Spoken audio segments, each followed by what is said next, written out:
On est aujourd'hui lundi 16 du mois de novembre, le 29 du mois de Marcheshvan. Ce soir, on rentre dans Rosh Chodesh qui se lève. Dans 25 jours, si Dieu veut, ce sera la fête de Hanouka. Sujet qu'on a vu et revu et qu'on rappellera Bezrat Hashem. Je suis aujourd'hui pour Sarah Lalou, à qui on souhaite Bezrat Hashem Ben Zachar Hashana, Bracha, Be'atzlacha, Bechol Maseadea. Ken, elle est dans la liste et c'est son tour. Zéo, Léat, Bezrat Hashem, on y arrive. Une grande réfoua shlema, achlama mira pour tous les malades d'Israël, bichlala, moratimi akdosha, vateora, sarat alabat frat Miriam, Niane ben Esther, David ben Zara.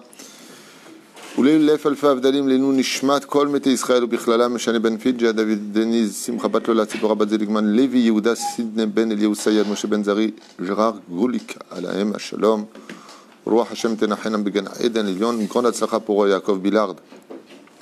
Toujours avec nous, Yaakov Mordechai de Genève, qu'on embrasse très fort, et tous les autres. La liste est longue, on ne va pas la faire tout de suite. On continue avec justement une vie remplie de richesses. Cette série qu'on a commencé avec Rabbi Nachman aussi, enfin on a commencé depuis très longtemps, mais là, on est à propos du Mammon, on est à propos de la Parnassa. On m'a aussi demandé de reprendre une série sur le Shlom Bayit. Il y a beaucoup de problèmes de Shlom Bayit dans énormément de familles. Mais c'est incroyable ce qui se passe. Les maîtres, si je disais oui à tous les rendez-vous qui me demandent, je ne serais plus ici du tout, quoi. On n'a pas le temps de faire quoi que ce soit. Et il y a beaucoup d'éléments qui mènent à ces problèmes de Shlom Bayit. D'abord, il y a une pathologie que je ne peux plus nier. Docteur Naoum, je vous le dis franchement, il y a un problème psychologique qui s'installe chez les personnes. Des personnes qui étaient très bien, il y a de plus en plus de problèmes. Les problèmes de finances, le manque de patience. La colère qui rôde dans le cœur des gens de façon constante, par l'inquiétude, par l'anxiété, par toutes sortes de couloirs qui n'ont rien à voir avec le couple. Au lieu d'en parler et de se dire qu'on va y arriver, en fin de compte, puis on se bat plus. Il y a un truc qui ne va pas qu'on déménage. Il y a un truc qui ne va pas on se quitte. Je peux remarquer ça. Il y a quelqu'un m'appelle et m'a dit voilà, je divorce. Je sais pourquoi, mais j'en ai marre. Je trouve ça génial. Je dis, et le travail, vous en avez pas marre? Je dis, mais ça, c'est vital. Ah, d'accord. Le mariage, c'est pas vital. Ouais. Mais en Europe, quand vous divorcez comme ça vite, c'est qu'en vérité, vous avez pas aimé votre femme. Si. Quand vous divorcez comme ça vite, ça veut dire qu'en vérité, l'homme et la femme ne se sont pas vraiment aimés.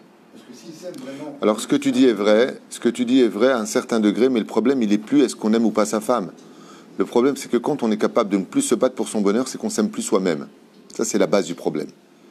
C'est-à-dire que quand quelqu'un en a ras-le-bol de sa vie à lui, ras-le-bol de lui, ça comprend automatiquement une espèce de tsunami familial autour de lui. Tu comprends?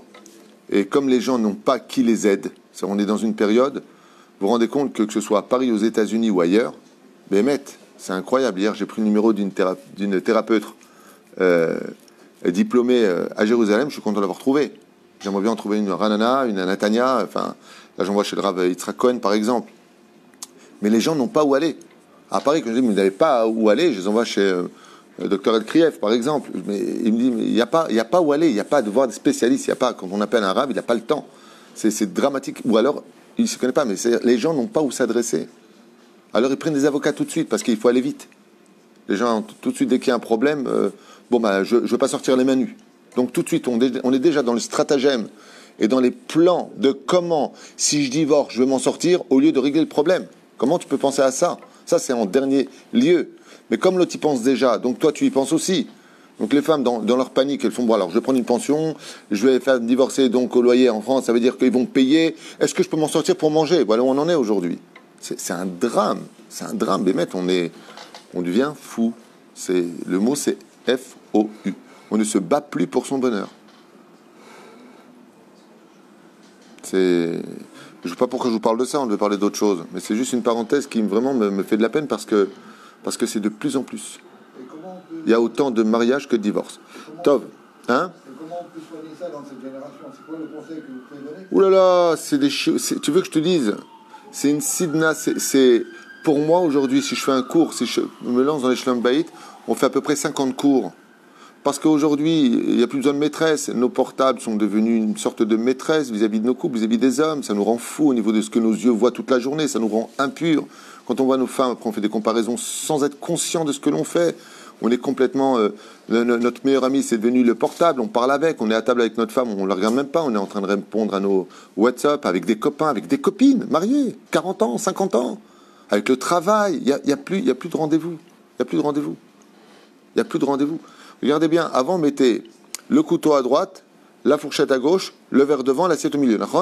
Aujourd'hui, le couteau à droite, le portable à côté, la fourchette, il fait partie tu vas au restaurant, enfin, à la Vache à l'homme, le restaurant. Tu es allé au restaurant, ouais. Tu regardes toutes les tables, elles ont toutes les portables à côté. C'est-à-dire, tu vas dans une synagogue, tu as le sidour et le portable à côté. Alors, quand on vient de dire quel est l'élément majeur de tout ça, la liste est trop longue. L'orgueil, la bêtise humaine, la folie, la débauche. Les hommes deviennent de plus en plus animaux, les femmes de plus en plus indépendantes. Donc, tous ces critères mènent automatiquement à des courts-circuits dès qu'il y a un bras de fer qui se prononce. Qui aura le dernier mot? Qui aura raison? Et ça mène à tout simplement faire souffrir des enfants qui n'ont pas demandé à venir au monde et qu'on fait souffrir avec... voilà quoi. Moi, je vois, tu sais, quand je fais des mariages, metarcheta, ça veut dire femme divorcée. Vous savez combien de fois je le mets dans mes ktubot? Metarcheta, metarcheta, metarcheta. Ça veut dire en araméen, divorcé, divorcé, divorcé. Les femmes essaient de se remarier. C'est terrible, c'est terrible, c'est terrible. Les mecs, on oublie beaucoup de choses. C'est terrible. Chaval, mais il faut se battre pour son bonheur. Une femme qui a découvert, tu vas peut-être changer de chaise parce que celle-là, elle me porte l'arsab.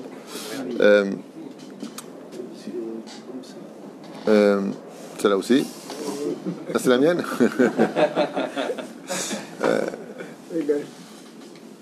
Avant, ce que je voulais dire simplement, les gens se battaient pour leur bonheur. Il y a une femme qui m'a annoncé qu'elle a découvert que son mari, on l'a trompé. Alors je lui ai dit, ok, et qu'est-ce que vous comptez faire si vous avez vraiment des preuves à l'appui? Elle m'a dit, je ne sais pas. Dites-moi ce que je dois faire, je suis perdu. Je lui ai dit, écoutez, il n'y a pas beaucoup d'options. C'est ou vous laissez tomber votre mari et cette femme qui vient de nulle part a tout gagné, ou il est hors de question, vous vous battez pour votre bonheur, il est hors de question que cette étrangère vienne vous voler votre couple. Elle m'a dit, j'ai bien aimé la deuxième, je vais me battre. Je suis collé à capote. Avant, nos mères, elles se battaient, enfin nos mères, nos grands-mères, elles se battaient pour leur bonheur. Il n'y avait pas haine d'avoir casé. Tu touches pas mon mari, c'est quoi cette histoire? Les gens, mon mari, j'y tiens. Et le mari, quand il voit que sa femme, elle tient à lui, alors il se remet un peu aussi en question.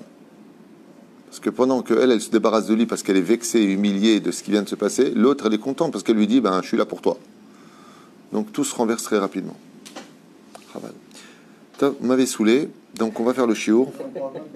On est avec Rabbi Nachman dans le Sefer Amidot.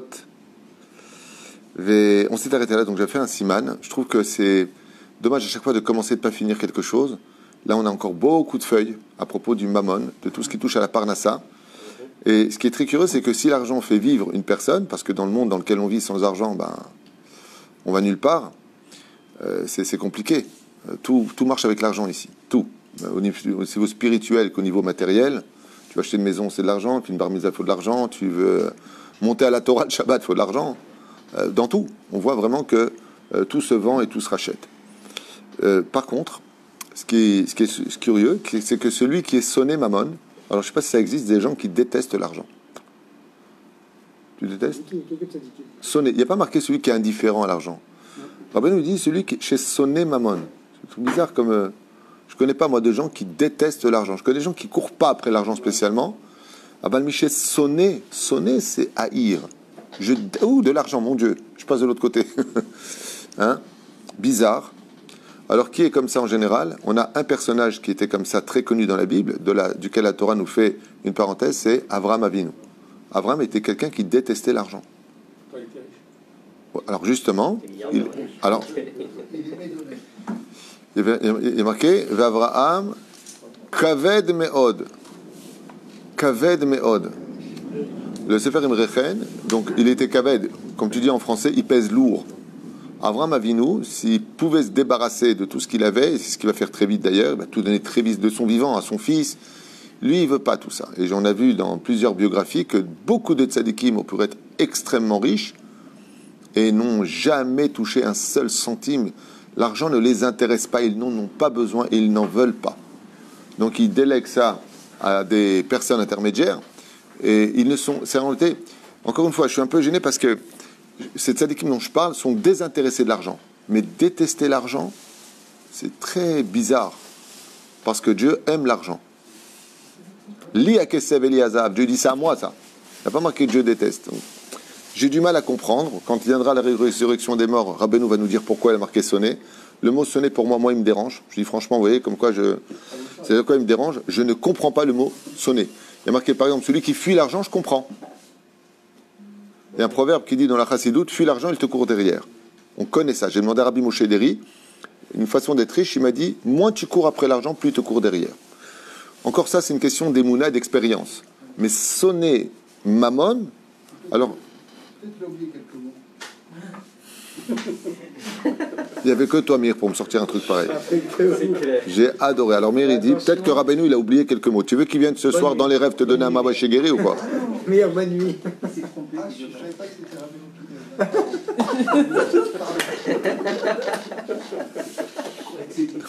En général, dans l'école libre, quand on ne comprend pas quelque chose, on dit taout fous. Il y a une erreur au niveau de l'imprimerie, tu vois. Non, moi je vous dis franchement, Anilo Mevin, Mazé Soné Mamon, je vous parle franchement, je ne vois pas d'abord quel intérêt il y aura à haïr de l'argent. Je ne vois pas comment on peut haïr l'argent. Je ne vois pas. Dans la Gemara, on nous parle de Rav Yosef. Rav Yosef, il ne donnait pas 10%, 20%, 30%. Rav Yosef donnait tout ce qu'il avait dans les poches. Il ne laissait même pas une pièce pour la bracha.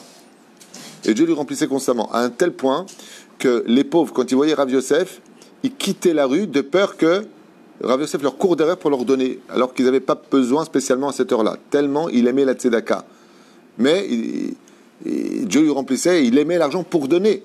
Alors, celui qui me dit, par exemple, le commun des mortels, on va dire que Dieu me donne. Moi, combien de fois j'ai rencontré des gens qui me ravent tweet ou si je suis riche demain, mais je vous fais un empire. Je vous fais un empire. Combien de fois tu vois des gens qui disent je veux de l'argent pour faire, pour donner, pour être avec vous, avec moi, avec d'autres rabbinim, je ne parle pas de moi spécifiquement, mais qui ne rêverait pas de gagner le loto pour donner la moitié. Le mec qui prend 20 millions de shekels, il dit voilà, ben, tu sais quoi, maintenant, le bignat, moi je mets 10 millions dedans, je vais être d'accord, mais qui ne rêverait pas de ça. Donc tu ne peux pas dire sonner. Après, le mot sonner, moi, il me dérange. Pourquoi est-ce qu'il me dérange? Parce que je ne le comprends pas. C'est peut-être haïr l'argent par rapport à son utilisation. Mi chez sonné mamon. Traduisez. Mi chez sonné mamon. Celui qui haït l'argent ou déteste. Depuis quand on peut détester de l'argent? Anilo Mevin. Ce que dit Rabbeinu, vous savez pourquoi je m'arrête un petit peu sur cette phrase? Parce qu'on parle de Rabbi Nachman. Rabbi Nachman, chaque mot, c'est pesé au milligramme près. On parle de Rabbi Nachman. S'il marque le mot sonner, il sait ce qu'il dit lui. Et comme moi, je ne comprends pas Rabbeinu, parce que je trouve que ça va très très haut avec Rabbeinu, je n'ai pas honte de dire que je ne comprends pas. Je ne prépare pas mes cours, vous le savez. Voilà, j'ai fait un signe, je l'ai dit. Le mot sonner mamon, je ne comprends pas. En tout cas, peut-être que vous allez comprendre grâce à la suite. Il dit que celui qui arrive dans ce monde, non pas être désintéressé de l'argent, parce que j'imagine que les gens pourraient marquer, non, il veut dire par là désintéressé. Non, il aurait marqué, Miché Adish les mamon. Il y a des mots pour ça. Rabbeinu il dit sonner. Sonner. Alors peut-être qu'à son époque, il voulait dire que les gens, ils étaient tellement avides pour que des Cosaques, la Russie de cette époque, peut-être qu'il a voulu renverser les mots. Peut-être que ça correspond à ça. Sur quoi je me base pour dire ça? Car souvent, dans, par exemple, plusieurs livres et des Kitzur Shulchan Aruch ou des shoots qu'on a lus, il disait par rapport à son époque, il dit ça. Donc peut-être c'est par rapport à son époque. Ani le Yodéa. En tout cas, il dit, celui qui arrive au niveau de haïr l'argent, Zochel Arichut Yamim, le salaire de cela, c'est une longue vie. Et moi, j'ai envie de répondre, à quoi elle sert une longue vie si tu n'as pas un copec? Vous voyez ce que je veux dire? Donc, je passe, manienne. Et donc, si tu n'as pas compris le message, son enseignement qui suit, c'est celui qui passe son temps à courir après des trésors, eh bien, rapproche les jours de sa mort. Je pense que maintenant, grâce à ce deuxième enseignement de Rabbeinu, on peut comprendre peut-être, je dis bien peut-être, que l'argent rend fou au point qu'il est préférable de le haïr, car celui qui en vient à ne pas, par exemple, vous vous rappelez à l'époque de la fièvre noire, tout le monde partait, les Irlandais, d'ailleurs c'est comme ça que s'est créé les États-Unis d'Amérique, ils partaient par millions rejoindre à travers des risques énormes la terre promise pour eux à l'époque, qu'on appelait l'or noir, parce que le pétrole venait d'apparaître de façon plus commerciale. Et il y a eu la même chose en Afrique, où quand il y a eu les filons, vous savez, les recherches extrêmement risquées dans les grottes de certains pays d'Afrique, ils sont partis par milliers. On a vu ça aussi en Sibérie, en fin 1800, où des centaines de familles, voire des milliers de familles sont parties vivre en Sibérie à moins 40, 50 degrés. Parce que là-bas, on a trouvé des gisements de pétrole, de diamants, de matières premières de grande valeur. Et on voit que les gens de Met ont été capables de tout quitter pour cela. Et un des exemples que j'ai lu, par exemple, vraiment, qui est très important dans votre avis, peut-être que ça se lie à ça, c'est des familles qui étaient religieuses et qui ont, pour l'argent, déménagé. Ils sont arrivés, il n'y avait pas de synagogue, il n'y avait pas de minyan. Et une fois, il y a un tzaddik, là-bas, il raconte qu'il s'est arrêté avec sa diligence à l'époque. Et il a demandé quoi, il n'y a pas de juif ici, il n'y a pas de synagogue. Non, si, il y a un juif qui vit au bout de la rue. Et il lui a dit, mais quoi, jamais tu fais, comment tu fais Kippour, la Megillah, comment tu... Il dit, oui, mais si j'ai tous mes commerces, si j'ai bien réussi financièrement. Alors il lui a dit, l'argent t'a complètement aveuglé. Peut-être qu'il aurait été préférable que tu haïsses l'argent que tu aimes trop l'argent. Sauf cet homme-là a déménagé, il est parti s'installer dans une ville où il y avait de la Torah. Non, comment c'est marqué, je finis quand même cette histoire parce qu'elle est belle. Il a écouté ce rave et il a vendu toutes ses affaires. Quand il a quitté le lieu, le lendemain, il y a eu un séisme et tout le village a été englouti. Il serait resté, il n'aurait pas écouté ce rave, un chat. Mais c'est top.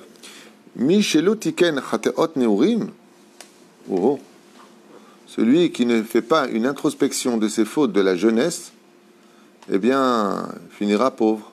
Ça veut dire que des fois dans la vie, bon, cet enseignement est aussi rappelé par le Harizal.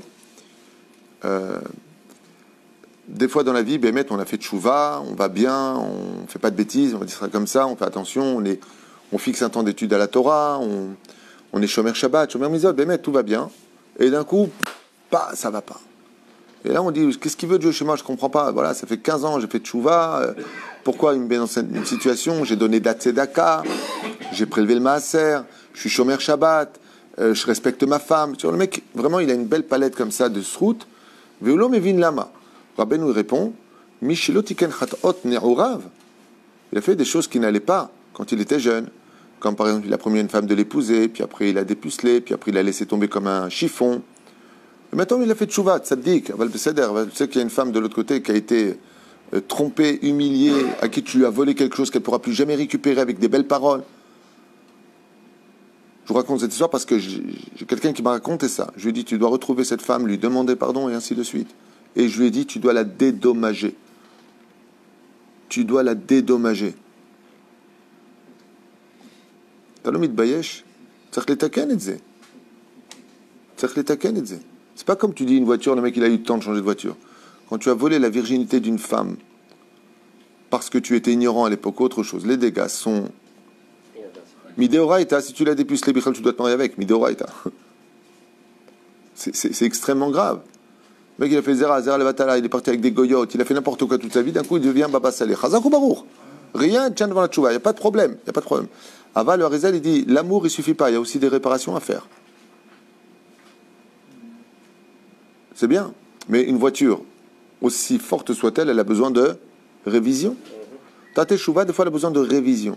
Et si tu ne fais pas ces révisions, ouais, mais on ne peut pas se rappeler de tout. Rabbeinu dit, c'est pour ça que c'est Dieu qui va te rappeler les choses.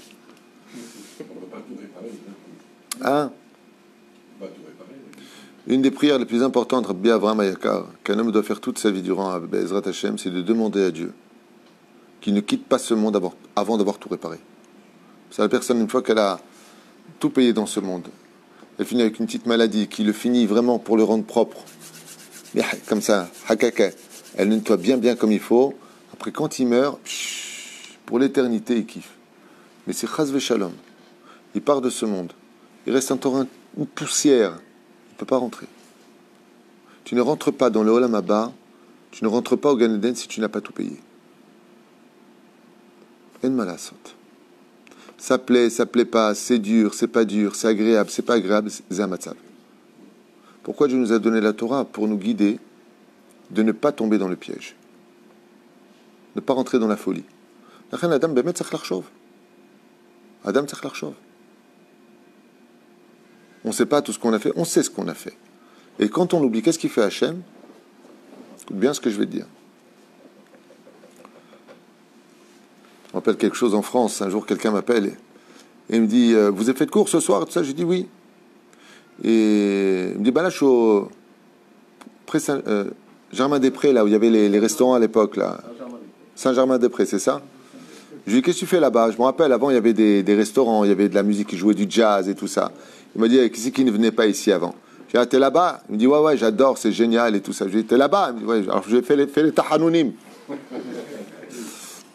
Il m'a dit c'est Tomeret. Je lui ai dit mets-toi de côté et fais les tahanounim et regrette tout ce bitoul Torah que tu as fait là-bas, de ces verres dans lesquels tu as bu de l'alcool qui n'était peut-être pas cachère. Si tu es là-bas, c'est pas pour rien. À l'époque que je me suis arrêté à l'alcool, il y avait les gonzesses, il y avait les machins, on a fait des bêtises ici. Je lui ai dit si tu es là-bas aujourd'hui que tu as fait tchouva, c'est pas pour que tu te promènes, c'est pour que tu fasses tes tchouvas sur place et que tu regrettes amèrement. Après, tu viendras à mon cours. Il m'a dit voilà, je vais le faire. Donc il a sorti son sidour qui l'accompagne partout, c'est portable. Il a son application là-bas, il a regardé Tahanounim, il a fait les Tahanounim sur place. Il m'a dit, les gens m'ont pris pour un fou le soir. Il m'a dit, qu'est-ce qu'il y a? Je suis arrivé devant le café, j'ai fait Hatati, habite et pas châté. On rigole de ça aujourd'hui, c'est mignon. Aval zelon nachon. Mamash litraret alze. Pareil, une fois aux États-Unis, j'ai rencontré un jeune Français, un juif de France plutôt. Il est venu là-bas et je lui ai dit, où tu vas? Il m'a dit, ouais, je retourne demain à Paris et tout ça. Je suis venu ici profiter un petit peu, religieux. Et tu vas au soir? Il m'a dit, je vais au rodéo, je sais pas quoi, là, un truc. Je lui ai dit, c'est cachère, tu as vérifié, c'est bien. Il m'a dit, non, bah ouais, je suis pas encore super religieux, hein. Je lui ai dit, mais t'es juif. Je lui ai dit, le problème, c'est que si tu vas là-bas et que tu fais des bêtises, tu bois un peu trop, tu rencontres une fille qu'il faut pas, et ainsi de suite. Tu m'as dit que tu retournes à Paris. Qui t'a dit que tu reviendras à Los Angeles? Qui t'a dit que tu feras tchouva là-dessus? Il m'a dit, vous m'avez mis la rasra. Je lui ai dit, mais il faut que moi je te mette ta rasra, hein, que tu es une vraie rasra après. Alterta. Tu vas dans un endroit, réfléchis beaucoup à ça.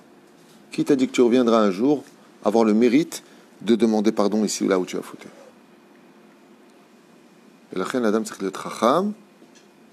Et comme s'appelle cette série-là, une vie remplie de sagesse, de richesse, pardon. Le maître, c'est une grande richesse. Quand vous allez quelque part où vous avez été, une fois tu reviens pour une affaire, ou tu reviens pour vendre une maison ou quelque chose, fais les tahanounim sur place, demande pardon. Tout ce que tu fais un global. Kol ma shechatati lachem bamakom hazeh ani mitcharet au bokeh. Je vomis ces profits que j'ai eus, ani mitcharet. Tagid et zeh meshacher. Le rabbin nous dit lo tiken hatot neurav. Si tu deviens pauvre, ne t'étonne pas en disant je trouve pas pourquoi Dieu me fait tellement de malheur. Tu répares les fautes d'avant. Tu répares les fautes d'avant. Celui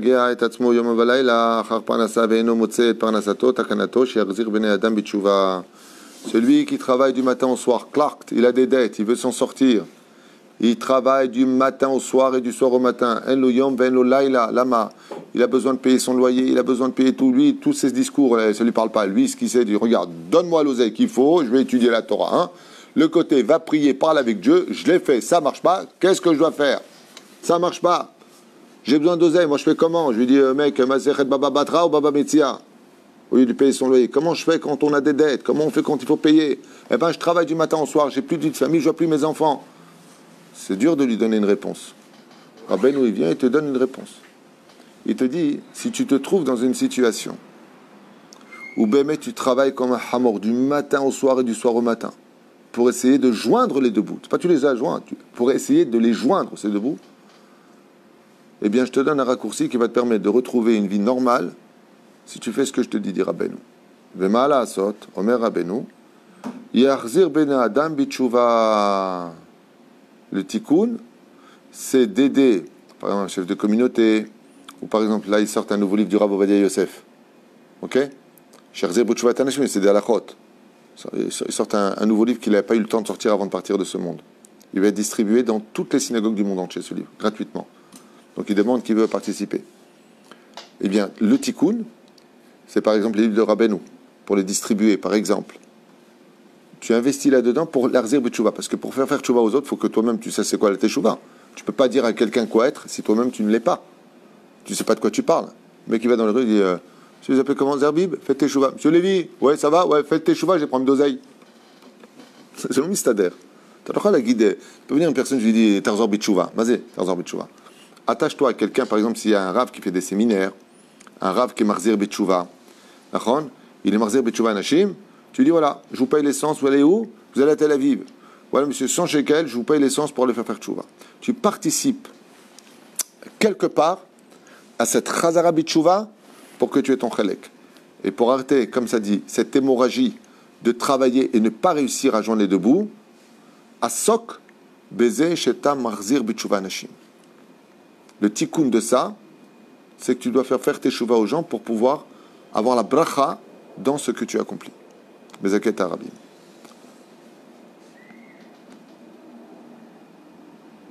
Alors très souvent, là ce que je vais dire c'est un peu ennuyeux, mais ça va répondre à quelque chose de très sympathique. Souvent, ça arrive dans les maisons, enfin souvent non, mais on casse un verre, une assiette. D'accord? Et qu'est-ce qu'on dit en général? Mazal tov. Le mec qui se retourne, tac, il casse quelque chose. Un keli se casse. Souvent on pose la question, qu'est-ce que ça signifie? Pourquoi d'abord les gens crient Mazel Tov? Est-ce que vous savez pourquoi? Tu sais ce que je dis moi quand je fais une choupa, quand le mec il casse le verre? Je lui dis ce sera la première et dernière fois que tu casses de la vaisselle, ok? On est clair. Aval, non, il y a beaucoup de raisons à cela. Pourquoi on casse le verre? J'ai fait un chiour sur ça très profond. Alpi Kabbalah, qui va beaucoup plus loin que le fait de dire que c'est en souvenir du Beth Amikdash, qui n'est pas reconstruit. Il y a beaucoup de raisons à cela. J'avais cité 3 raisons très profondes que j'avais lues donc, dans Chesed Abraham, dans un autre livre que j'avais, et le Shulchan Aruch qui dit que Minhag Israël de casser une assiette ou un verre, ainsi de suite. C'est pas le sujet. Ce que je veux voir avec vous, c'est selon Rabbi Nachman, qu'est-ce que ça signifie quand on se retourne, tac, on a fait tomber un verre. Sans le vouloir. J'ai pas dit ça pour l'instant. Non, parce que si je lui dis ça, il va casser toute la vaisselle, lui. Tu me fais peur, Abraham.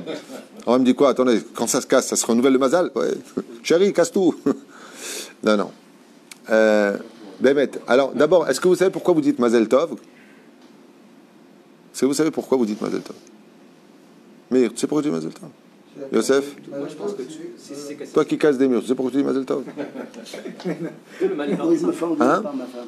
ça part dans quelque chose, c'est le mal est pas Oh, il a fait Méon. Première réponse de Yosef. Si le verre il se casse, au lieu que Dieu vienne te casser quelque chose chez toi, hein, il est venu casser un verre comme il a cassé le Beth Amikdash et pas casser les enfants d'Israël. Il a fait. Donc Mazel Tov. Ok, c'est un peu chnana, mais j'accepte. C'est bien. Lama en général. Mais pourquoi on dit Mazel Tov? Docteur Naoum. Ah, toi tu dis Kapara. Ouais, nous on dit ça. Il y en a qui disent qu'on dit Mazel Tov pour mettre à l'aise celui qui l'a cassé. Le problème, c'est que quand la femme elle est seule chez elle, elle dit aussi Mazel Tov toute seule. Donc, Tov. Il y en a qui disent qu'apparemment, il y avait quelque chose dedans qui a fini son tikkun. C'est pour ça qu'on dit Mazel Tov. Apparemment, il y avait un etzotz de quelqu'un enfermé qui a refait son tikkun. Rabbeinu lui donne une explication explosive. Quand vous cassez quelque chose sans faire exprès, qu'est-ce que ça veut dire? Quel est le message qui se cache derrière? Ne devenez pas fou avec ça. Enfin, il y a une femme, elle m'appelle comme ça, j'étais hyper pressé. Elle me dit, Rav Tuto, mon balai est tombé de mes mains, qu'est-ce que ça veut dire? Je lui dis, madame, ça veut dire du balai. Ça veut dire que vous l'avez mal tenu, quoi. Je veux dire, les gens deviennent fous, tu sais. Les gens deviennent fous. C'est pour éviter de... Ah non, j'ai des coups de fil pour plein de choses.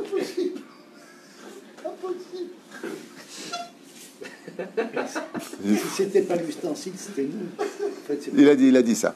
Il a dit. Au lieu que Dieu nous casse les pieds, il nous casse le verre. Bon. Ça ne cache pas exprès, c'est inconscient. C'est inconscient. C'est processus inconscient qui se sont révélés, qui révèlent quelque chose de la personne qui l'a cassé. Ok. C'est par priori.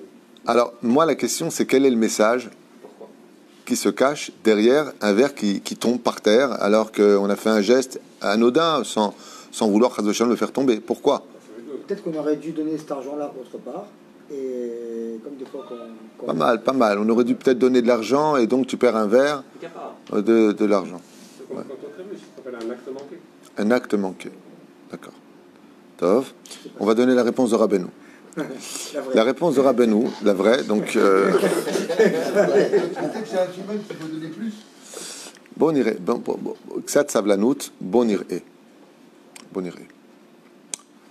Des fois, un enfant vient près de vous et vous fait tomber votre verre et il se casse. D'accord ? Très souvent, on dit à l'enfant, fais attention. En réalité, quand on est mis à l'épreuve par quelqu'un qui n'est pas bardaat, qui n'a pas de raisonnement, c'est que Dieu veut voir nos midotes, comment elles sont. Comment elles sont. Est-ce qu'on va être agressif, impulsif ? Très souvent, quand quelque chose nous arrive, on croit que c'est l'autre qui a un problème, alors que l'épreuve était pour nous. Ah, tu peux pas faire attention ! On crie. Pourquoi Dieu nous fait ça ? Les sages nous disent parce que on est en jugement, on ne le sait pas. Et Dieu, il veut savoir, est-ce qu'il doit être impulsif dans son jugement ou pas ? Sur quoi il va se baser ? Sur ta réaction. Comme c'est marqué dans le 121e Télim, Dieu n'est que l'ombre de ton action. Vas-y, l'ombre. Ce que tu fais, tu lèves la main, il lève la main. Tu baisses la main, il baisse la main. D'accord ?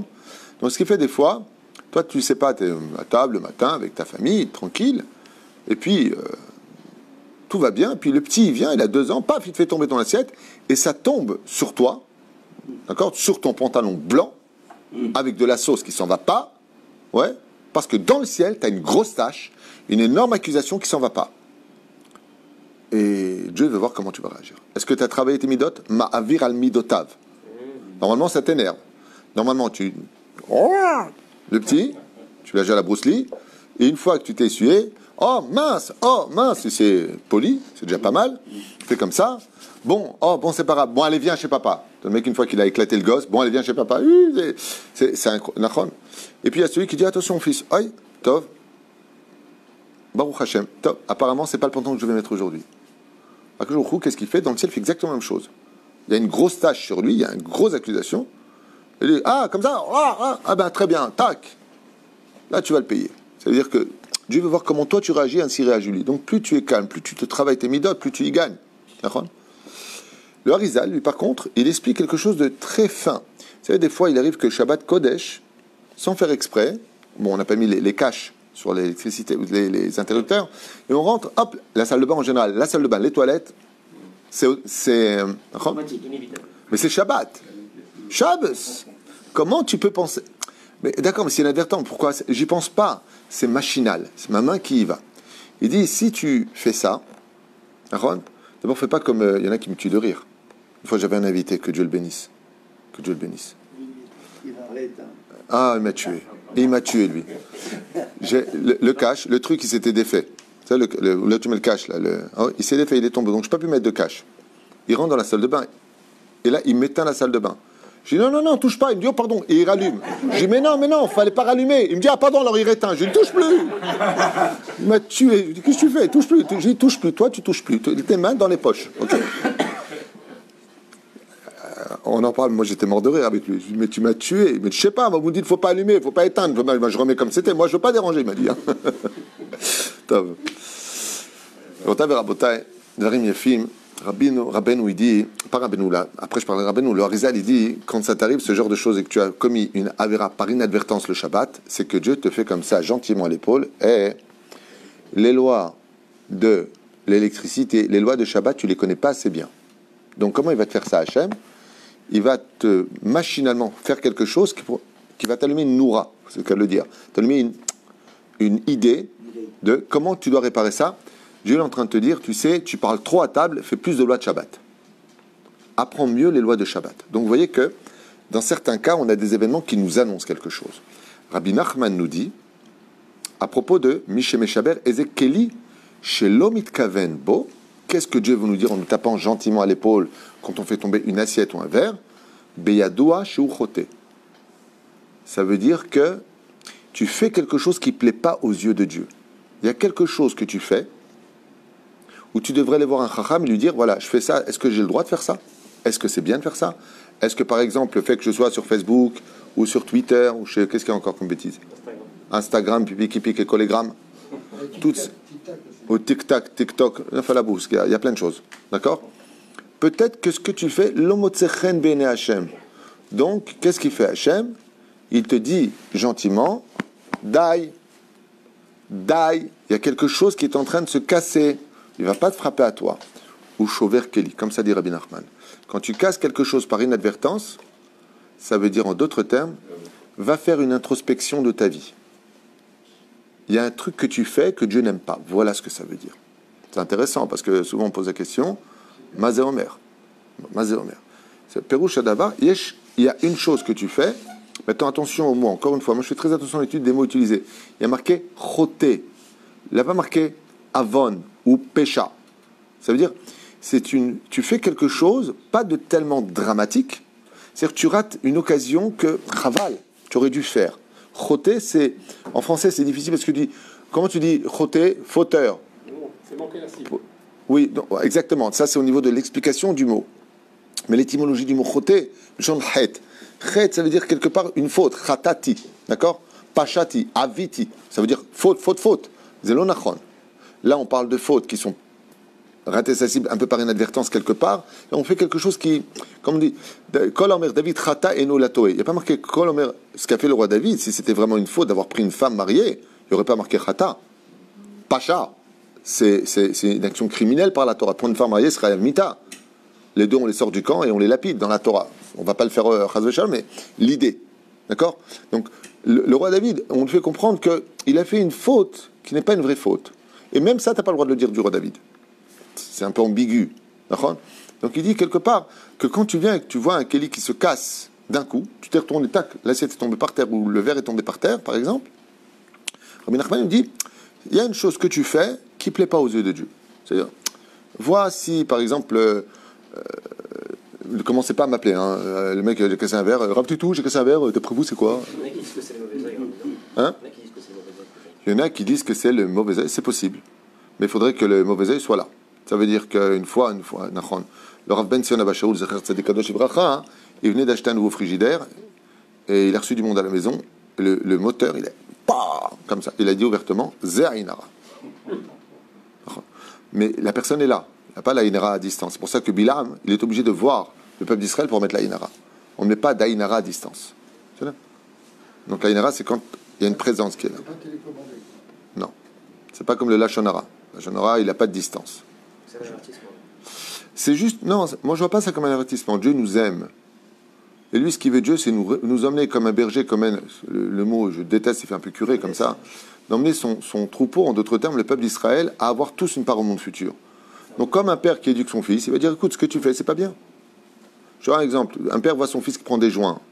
Il va lui dire, ah, t'en as d'autres? Non, mon fils, c'est pas bien, ça brûle les neurones, tu vas pas être toi-même, après c'est une addiction. Ok, mais il l'aime, il veut qu'il réussisse sa vie, qu'il réussisse ses études. Tu comprends? Donc quand on aime, mais il va pas lui sauter dessus. Ainsi à quel jour? Quand il voit quelqu'un qui fait des choses qui sont peut-être pas waouh, il y a une nouvelle mode maintenant, sans juger, j'explique. Ken, les femmes aujourd'hui mettent du kissoui.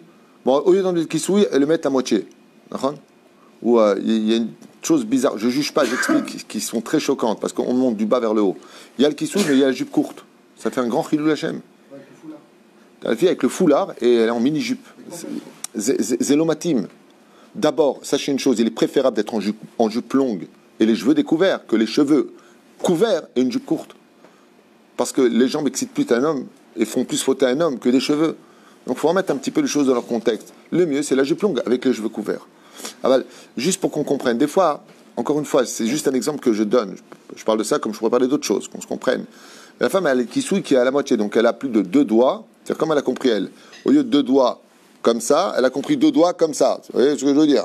Alors, dans ce cas-là, si par exemple, un verre se casse pour elle, c'est bien ce que tu fais, c'est un début. Je ne parle pas de la fille qui fait tchouva, qui dit, bon, je vais commencer doucement avec un bandeau. Je ne parle pas de ce cas-là. Je parle de la fille qui se dit être religieuse et qui se dit être dans le chemin de la Torah. Kol hakavod, machato sazelosé. Ce que tu fais, c'est pas ça. Donc, ça veut dire quoi? C'est chabal. Fais comme il faut. Si tu le fais, alors fais-le bien. D'accord? C'est comme ton mari, quand il vient pour t'aider pour le ménage, d'accord? Il va faire approximative. Il va te faire la sponja que toi, tu dois repasser derrière. Qu'est-ce que tu vas lui dire? Chaval, si tu l'as fait, au moins fais-la bien, que je ne la refasse pas derrière. C'est pareil pour les mitzvot qui sont mal faites. Les mitzvot qui sont mal faites, je ne parle pas de celui qui fait tchouva, qui ne connaît pas, qui vient de démarrer. C'est sûr et certain que s'il met même un bandeau, si elle met un bandeau, c'est extraordinaire. Je ne parle pas de ça. Il y a la personne qui a fait tchouva, qui connaît la lara, qui connaît, puis voilà, aujourd'hui je fais ça. Le nachon. C'est une espèce de réformisme, quelque part.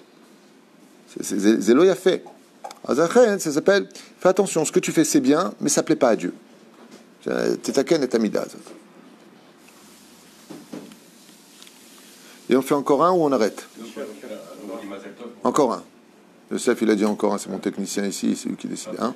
On dit Mazel Tov. Mazel Tov à qui? Chacun, c'est le minagim. C'est le makeb de dire Mazel Tov, parce que tout est Mazel Tov Bassof. Dans la vie, quoi que l'on ait, quoi qu'il se casse, quoi qu'on nous vole, quoi qu'il nous arrive, c'est toujours pour le bien. C'est toujours pour le bien. Akadosh Baruch Hu, Behemet, même quand tu nous frappes dans les endroits les plus sensibles de la vie d'un couple, dans la vie personnelle, lui-même, c'est pour nous emmener automatiquement vers mieux. Seulement, à cause de nos fautes, au lieu d'y aller dans la douceur, on y va dans la dureté. C'est toute la différence. Parce qu'on vit dans le mensonge. On n'est pas sincère avec nous. On n'est pas sincère. Nous, on veut que Dieu remplisse sa part du contrat. La question, c'est est-ce que nous remplit la nôtre? De remettre Dieu en question surtout, c'est facile, c'est une parole. Mais d'être un Dieu et d'avoir des créatures à qui on a tout donné et de voir si on se conduit comme il faut, comment nous, on devrait réagir vis-à-vis de lui. On a souvent de la compassion pour nous. La question est de savoir, est-ce qu'on aurait de la compassion pour Dieu? Quand tu dis à ton fils, fais ça, il ne le fait pas. Mon fils, tu peux m'aider et il ne vient pas. Comment tu réagis? Pourquoi tu réagis mal? Parce que tu as envie de dire, mais je suis ton père. Oh, c'est ton père qui te parle. Pourquoi tu me regardes même pas? Tu vois ce que je viens de te dire? C'est ce qui se passe avec Hachem chaque seconde sur terre. Il a demandé aux nations du monde 7 lois, Bevakasha. Il leur a apporté les structures qu'il fallait, la nourriture qu'il fallait, l'armée qu'il fallait, tout un ensemble de choses. Aux enfants d'Israël, il nous a tout donné. Il nous a donné sa fille qui s'appelle le Shabbat. Il nous a donné Kivyachol sa femme qui s'appelle la Torah. Il nous a donné les mitzvot qui sont des diamants. Et nous, qu'est-ce qu'on fait? On met tout de côté. On n'a pas de rachmanut pour Dieu. Est-ce que si ton frère, Hazé Shalom, il t'appelle et te dit je suis à la rue, tu continues à dormir?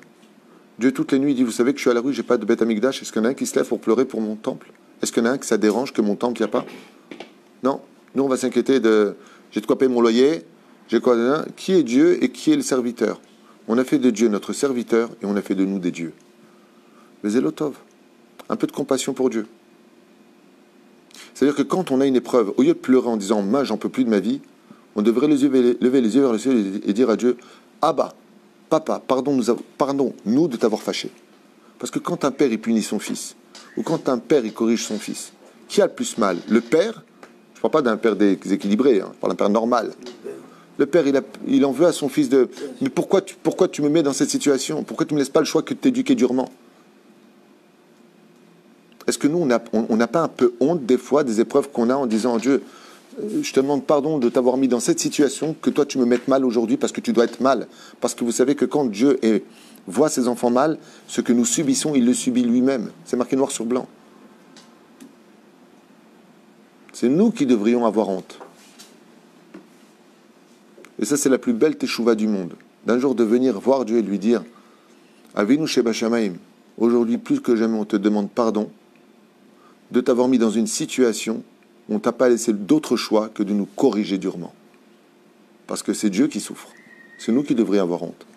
Mais nous, qu'est-ce qu'on fait? Il y en a marre de cette vie, c'est quoi ceci, c'est quoi cela, il est où Dieu? Des fous. Des fous gamins, égocentriques et humains. Parce qu'on a un cœur, parce qu'on est faible, parce qu'on est fatigué, parce que. Les raisons sont nombreuses. Et c'est pour ça que Dieu reste toujours caché, comme une nourrice, comme une bonne maman, qui surveille son enfant, à nous diriger avec des rémazim. Allez, on va faire tomber le verre, tac, c'est cassé. Tu vois, je t'ai pas frappé, juste regarde. Et nous, qu'est-ce qu'on fait? Oh, mince! De toute façon, moi, je tiens plus rien, je réussis plus rien, même ça je le casse. Des fous. On est sur les nerfs. On s'aveugle de par le manque d'oxygène, de vie, de Torah. Baruch Adonai l'olam, amen, amen.